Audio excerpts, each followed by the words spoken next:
Pernahkah kamu memperhatikan tubuhmu saat kamu makan?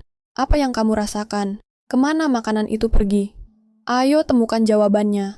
Manusia memiliki sebuah sistem yang disebut dengan sistem pencernaan. Sistem pencernaan terdiri dari banyak organ, dimulai dari mulut, kerongkongan, lambung, usus besar dan usus halus, rektum dan anus, dan juga ada hati dengan fungsinya tersendiri. Mari kita mengenal lebih dekat organ-organ ini. Kalian tentu sudah mengetahui apa itu sistem pencernaan. Lebih mudahnya, pencernaan adalah organ atau sistem di dalam tubuh yang mengatur makanan yang kita makan, mulai dari mulut hingga menjadi tinja yang dikeluarkan melalui anus. Bayangkan, kita akan jalan-jalan di saluran pencernaan. Kita akan mulai perjalanan di bagian paling atas, ibaratkan bahwa makanan yang kita makan memasuki sebuah gua dan akan mengalami perjalanan panjang. Yuk, kita bahas satu persatu. Pertama, mulut kita mulai dengan memasukkan makanan melalui bibir. Kemudian, makanan ditangkap gigi dan lidah. Selanjutnya, kunyah makanan sambil menikmatinya dengan indera perasa pada lidah, sehingga kita bisa merasakan makanan yang dimakan. Sebelum makanan kita telan, sebaiknya makanan dikunyah sebanyak 32 kali. Kedua, kerongkongan.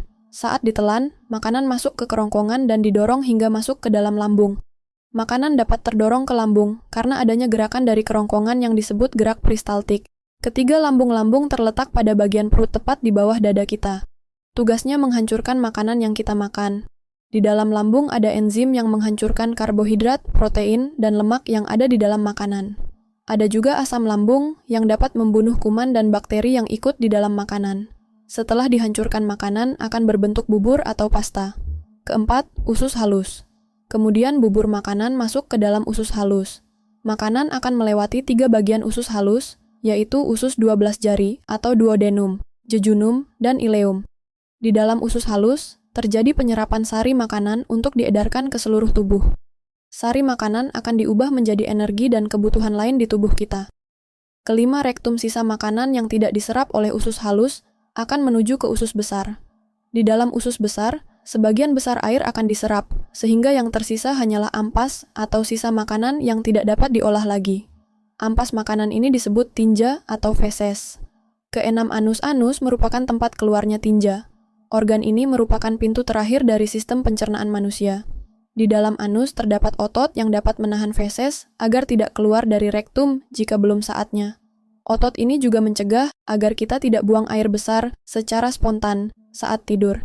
Terakhir, ada hati. Fungsi hati utamanya adalah membantu proses metabolisme tubuh, serta menghasilkan cairan empedu yang membantu proses pencernaan. Artinya, tanpa cairan empedu, proses pencernaan akan terganggu. Nah, itu dia tadi organ-organ yang ada di sistem pencernaan manusia. Bagaimana? Apakah teman-teman sudah mengenal semua organnya? Jika sudah, maka teman-teman jangan lupa makan dan minum air putih ya. Sampai jumpa!